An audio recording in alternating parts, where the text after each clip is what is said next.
আমি কিছু পাপড়ি দেখাচ্ছি তোমাদের। ওই পাপড়ি দিয়েই আমি মালা গেঁথে নেব। এই যেখানে কমলা, সবুজ, সাদা আর কিছু বল মতো ছোড়া দেখতে পেলে, এগুলো দিয়ে এখন আমি গেঁথে নেব। ইন্ডিয়ার মানুষরা খুবই ঘরে বসে খুব সুন্দর সুন্দর কাজ, হাতের কাজ করতে পারে, যেটা আমাদের বাংলাদেশে পাওয়াই যায় না। আসলে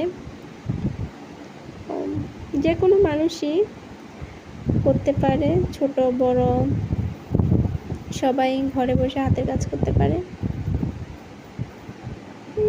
যদিও অত বেশি টাকা নয়, তারপরও অন্তত রাস্তায় বের হয়ে ফুচকা খাওয়া, আইসক্রিম খাওয়া, ওইটুক টাকা ইনকাম হয়ে যায়, এতটুকু বলতে পারি। কিন্তু বাংলাদেশে অত সহজ না টাকা ইনকাম করা ঘরে বসে।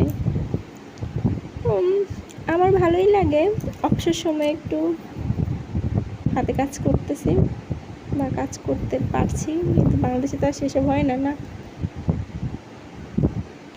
এই যে আমি মালাগুলা গেঁথে নিলাম, এই যে তৈরি হয়ে গেল। যদিও খুব অল্প টাকা, তাতে কি।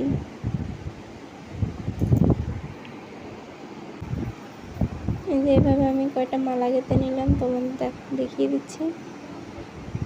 খুব সহজ।